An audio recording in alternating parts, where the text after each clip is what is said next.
Buenos días, mi nombre es Paulina Natalie Segovia Hernández, soy técnico en radiología y actualmente laboro en FUCAM. La plática de hoy es sobre generalidades de radiografías de tórax.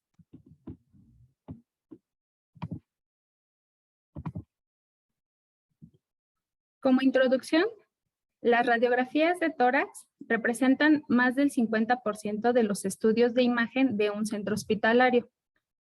Es un estudio fácil de obtener, ya que su costo es accesible y brinda abundante información cardiorrespiratoria. Y lo más importante es que emplea una dosis mínima de radiación ionizante. ¿A qué me refiero con dosis mínima? Bueno, pues el paciente recibe aproximadamente de dosis absorbida en una proyección póstero-anterior 0.4 miligrays y en una proyección lateral 1.5 miligrays. El paciente recibe en dosis equivalente 1 milisievert, lo que equivale a 10 días de radiación de fondo natural. El objetivo de la plática es presentar los criterios de una técnica adecuada en radiografías de tórax, presentar un adecuado posicionamiento para evitar la sobreposición de estructuras e identificar la anatomía básica normal. Como primer punto, debemos valorar qué tipo de cuerpo tiene él o la paciente. Si se trata de un paciente esténico, un paciente hipoesténico, hiperesténico o asténico. Esto es con la finalidad de colocar el flat panel o chasis de una manera horizontal o vertical para incluir los campos pulmonares en su totalidad, desde el ápex hasta los ángulos costodiafragmáticos y los arcos costales derechos e izquierdos. En criterios de una técnica adecuada, recordemos que el kilovoltaje es la técnica de penetración del rayo, o en simples palabras, es cuánta radiación se necesita para hacer la radiografía. El miliamper son los amperes que se necesitan para hacer la radiografía y los miliamper segundo son los amperes que se necesitan para hacer la radiografía por segundo. En la imagen del lado izquierdo es una imagen que se obtiene con un KB alto, lo que nos da como resultado una excesiva intensidad de radiación. Por ejemplo, pues vemos que la columna la vemos en todo su trayecto. La trama vascular se contrasta escasamente y en estas condiciones una lesión podría pasar desapercibida. En la imagen central es una imagen que se obtiene con 1 miliamper alto. Nos da como resultado una insuficiente intensidad y penetración de los rayos X. La columna no se distingue a través de la silueta cardíaca, no nos permite ver el parénquima pulmonar en su totalidad. La imagen del lado derecho es una imagen que se obtiene de un paciente esténico con una técnica de 78 kV, 150 miliamper y 1 miliamper segundo de 5.5. Con esta técnica logramos un mejor contraste, definición de las estructuras óseas y del parénquima pulmonar. Es importante conocer los parámetros de nuestros equipos para lograr una mayor definición y calidad de la imagen. Como criterios de calidad, debemos de incluir la identificación del paciente, fecha, centro sanitario y datos técnicos, ubicación de los marcadores derecho-izquierdo, técnica con kilovoltaje adecuado, inspiración máxima y apnea mantenida, y artefactos y material médico quirúrgicos.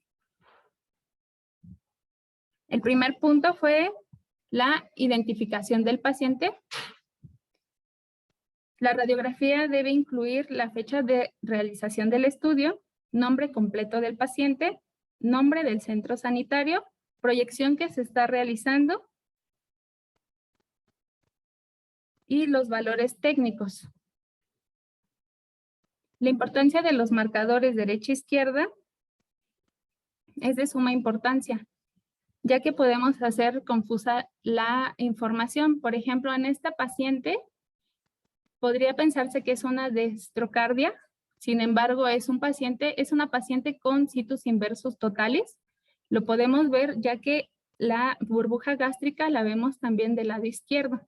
En estos pacientes, normalmente el corazón apunta hacia la derecha. Con el marcador izquierdo, esta es una anatomía que normalmente estamos acostumbrados a visualizar.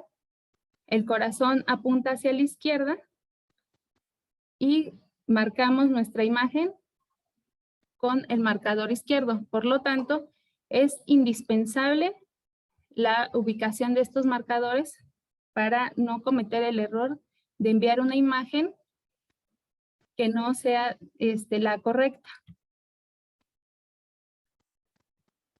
La técnica con un kilovoltaje adecuado, logramos un mejor contraste, una mejor definición de las estructuras y una dosis mínima, lo que nos da como resultado, pues vemos la débil visualización de la columna a través de la silueta cardíaca, vemos los grandes vasos a través del corazón y del diafragma.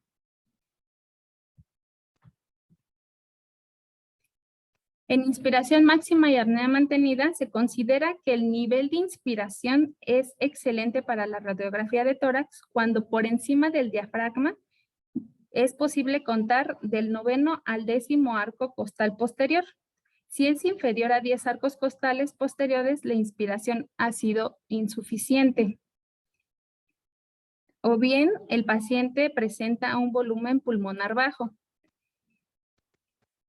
Veamos en esta imagen del lado derecho, logramos contar 1, 2, 3, 4, 5, 6, 7, solo 8 arcos costales posteriores por encima del diafragma. Y contamos 1, 2, 3, 4, 5, 6, 7 arcos costales anteriores. Lo que nos indica que esta imagen, pues no, es evidente que no tiene la adecuada inspiración. Lo correcto es ver de 10 arcos costales por encima del diafragma.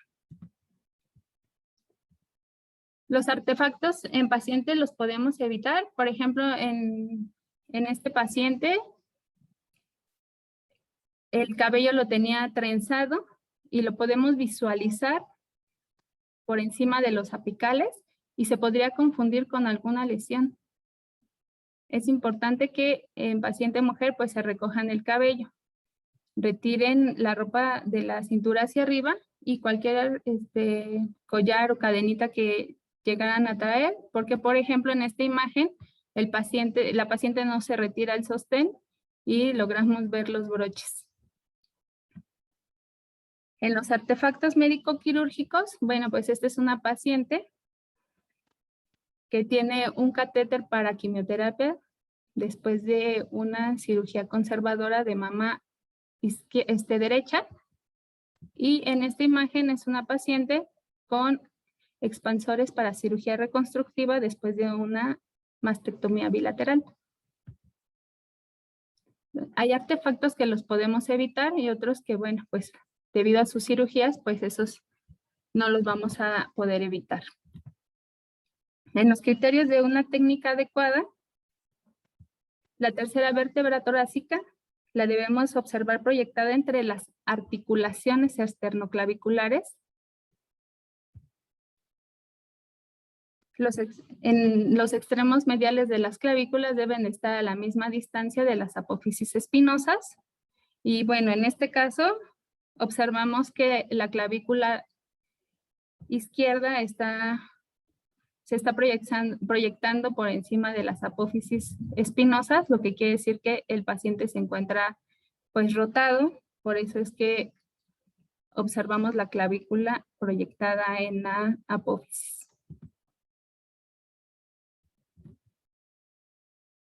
Debemos de incluir desde los ápices pulmonares hasta los ángulos costodiafragmáticos, sin movimiento.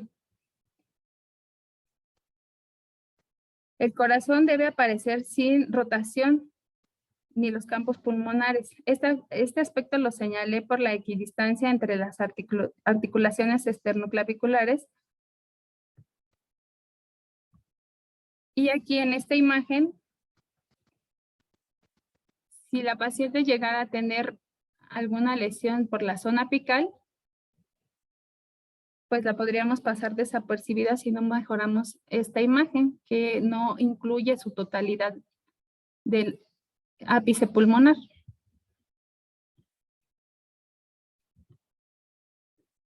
En esta imagen debemos desplazar los hombros para lograr que las escápulas no interfieran dentro del campo pulmonar. Observamos la burbuja gástrica por debajo del diafragma izquierdo cuando esta presenta un nivel hidroaéreo en su interior. En base a ello podríamos corroborar que el paciente se encuentra en bipedestación. En esta imagen logramos ver la escápula que está dentro del campo pulmonar.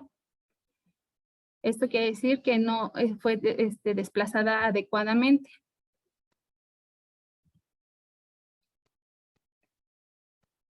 Aunque suena un poquito repetitivo, bueno, pues también en un criterio de técnica adecuada debemos de visualizar del 9º al 10º arco costal posterior y del 5º al 7º arco costal anterior, y por debajo del diafragma debemos visualizar pues arco costal y vasos de gran calibre.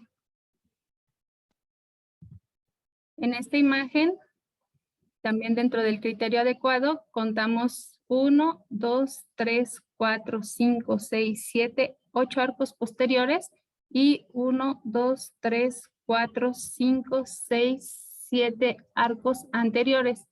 Lo que quiere decir que pues tampoco cumple con una técnica adecuada, ya que no visualizamos arcos costales a través del diafragma ni vasos de gran calibre a través de la silueta cardíaca. En los tipos de radiografías de tórax, vamos a comenzar por la posteroanterior o tele de tórax. Utilizaremos un chasis o flat panel de tamaño 14 por 17. El paciente se encuentra en bipedestación. La distancia del tubo debe ser no menor a 180 centímetros ni mayor a 200 centímetros. El plano central del paciente, el plano sagital, lo debemos de centrar con la línea media que proyecta el colimador. El chasis o flat panel lo debemos colocar 5 centímetros por encima de los hombros. Los codos deberán estar flexionados y ambas manos sobre las caderas con las palmas abiertas hacia afuera. Los hombros los debemos bajar y dirigirlos hacia adelante para lograr desplazar adecuadamente las escápulas. Debemos colimar adecuadamente el tórax para evitar irradiar alguna otra estructura. El rayo central debe ser estrictamente perpendicular al plano sagital medio a nivel de T6 o borde inferior de la escápula. Debemos indicar al paciente que realice una inspiración forzada y expire. En una segunda inspiración forzada debe aguantar la respiración y en ese momento el técnico deberá realizar la exposición. Aquí quiero hacer un paréntesis con respecto a la distancia foco-película, ya que es de suma importancia. Si el tubo de rayos X no cuenta con la distancia mínima de 180 centímetros,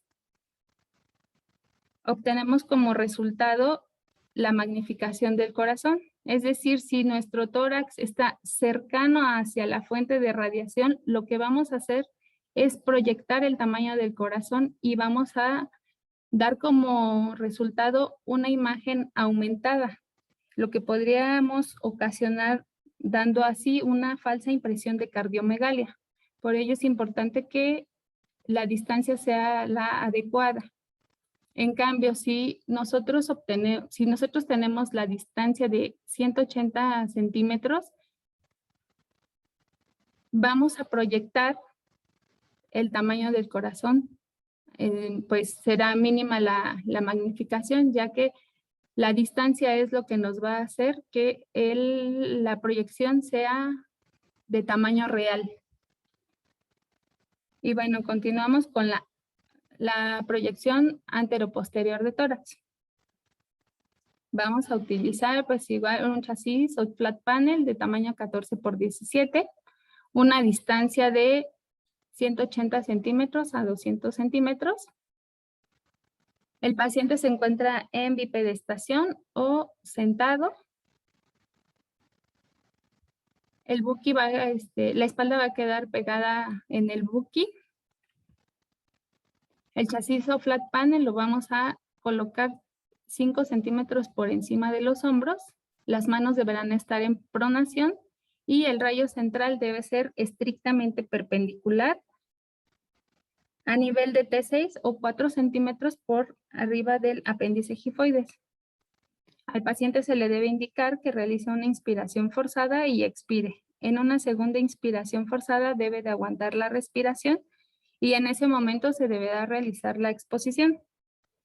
Y bueno, vamos a observar en nuestra imagen la totalidad de los campos pulmonares desde los ápices hasta los ángulos costodiafragmáticos, la silueta cardíaca y los grandes vasos están magnificados puesto que el corazón se encuentra más anterior y por lo tanto más cerca del tubo de rayos X.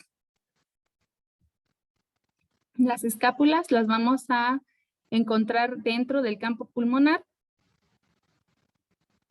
Y bueno, la proyección de anteroposterior la vamos a utilizar en pacientes que es imposible la bipedestación.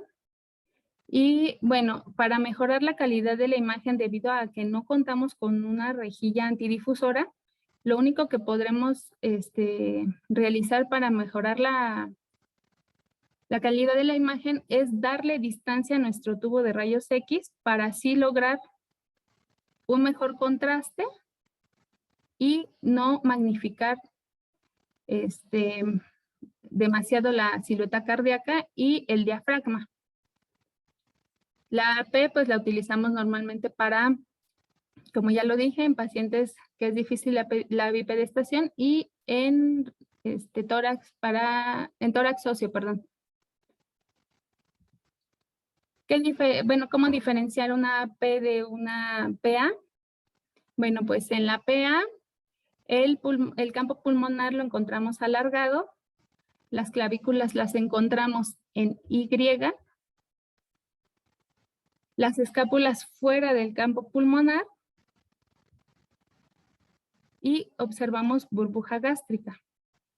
En la AP vamos a encontrar rectificadas las clavículas, al igual que los arcos costales, ligeramente la magnificación de la silueta cardíaca y del diafragma y las escápulas dentro del campo pulmonar.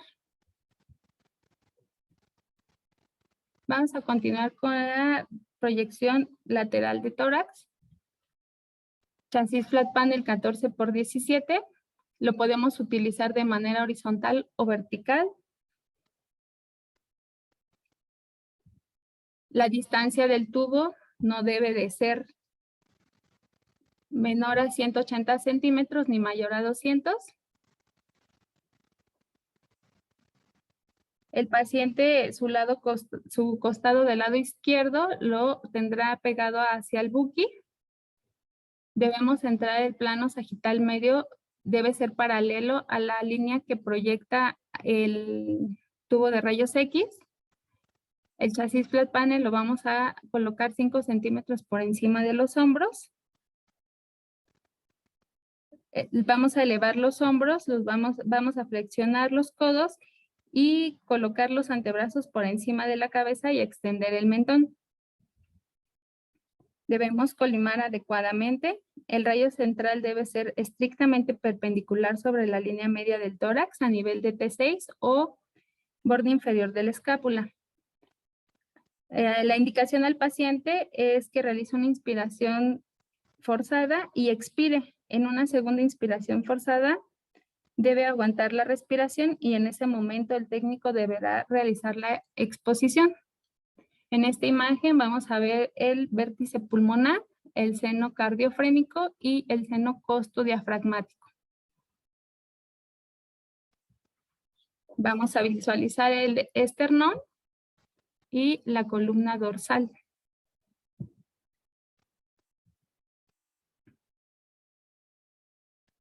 Bueno, anteriormente mencioné que en la proyección póstero anterior el corazón se encuentra cercano al detector. En este caso la magnificación es mínima. Y el mismo principio aplica para la proyección lateral. Se toma izquierda debido a que el corazón se encuentra más cercano a la pared izquierda y con ello minimizamos la magnificación de la silueta cardíaca. Bueno, para estudiar el tórax, en la división radiológica del mediastino, según la clasificación de Felson, el mediastino es la parte del tórax que está entre el esternón y la columna vertebral y entre los pulmones. Esta zona contiene el corazón, los vasos sanguíneos, la tráquea, el timo y el esófago y tejidos conectivos. Y se divide en 3 secciones, que es la anterior, la media y la posterior. En una anatomía normal, pues vamos a identificar la vena cava superior, la aorta ascendente, la aurícula derecha, la vena cava inferior, el callado de la aorta, la arteria pulmonar, el ventrículo izquierdo, la tráquea y la carina. Otra forma de estudiar el tórax es mediante líneas. Por encima de las clavículas vamos a tener la zona apical. Por debajo de la clavícula vamos a tener la zona superior y líneas imaginarias que nos van a dividir en zona media y zona inferior. En los pulmones tenemos las cisuras. En el pulmón derecho tenemos la cisura horizontal y la cisura oblicua. En el pulmón izquierdo solo tenemos la cisura mayor. Estas cisuras nos dividen a los pulmones, en este caso en el derecho, en lóbulo superior, en lóbulo medio y en lóbulo inferior. El pulmón izquierdo nos lo divide en lóbulo superior, língula y lóbulo inferior. A su vez, los lóbulos se dividen en segmentos. El pulmón derecho en su lóbulo superior se divide en apical, anterior y posterior. El lóbulo medio se divide en segmento lateral y segmento medio. El lóbulo inferior se divide en segmento superior, segmento anterior, segmento lateral y segmento posterior. El pulmón izquierdo en su lóbulo superior se divide en segmento ápico posterior 1, ápico posterior 2, anterior, segmento lingular superior y segmento lingular inferior. El lóbulo inferior se divide en segmento superior, segmento anterior, segmento basal lateral y segmento posterior.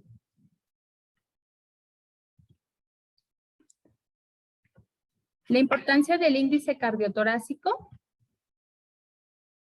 se utiliza para medir indirectamente el tamaño de la silueta cardíaca. Esto lo obtenemos con la ayuda de una radiografía póstero-anterior. Se traza una línea horizontal entre los márgenes del límite pleural derecho al límite pleural izquierdo. Después se traza otra línea horizontal entre los márgenes internos de las Costillas. Se realiza una división entre el diámetro transversal máximo, que es este, entre el diámetro de la caja torácica, y el resultado por lo general debe ser menor a 0.5 en adultos. Si este rebasa el 0.5, se dice que hay una cardiomegalia. En esta imagen logramos ver que el trazo del límite pleural derecho hacia el límite pleural izquierdo es pues bastante grande a diferencia de la imagen anterior, con lo cual pues no sabemos si esta paciente se encuentra con una rotación al momento de la radiografía o si en realidad ella tiene una cardiomegalia. Es por ello también la importancia tanto de la distancia como la rotación cuando nosotros adquirimos las imágenes.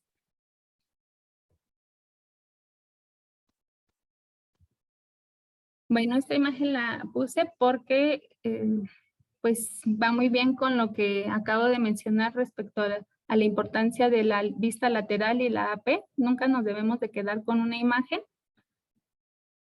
porque pues puede cambiar.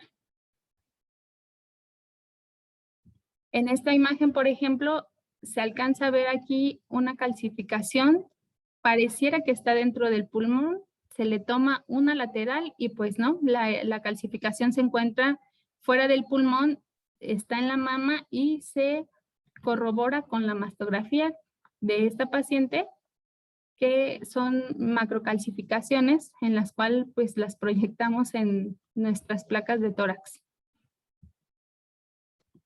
Y bueno, como conclusiones, la radiografía de tórax es el estudio que se realiza con mayor frecuencia en un departamento de imágenes diagnósticas. En pacientes con sospecha de enfermedad pulmonar, la radiografía de tórax es la primera modalidad en la valoración con imágenes y la interpretación de la radiografía de tórax debe basarse en un conocimiento preciso de la anatomía radiológica. Por mi parte eso es todo y pues muchas gracias por su atención.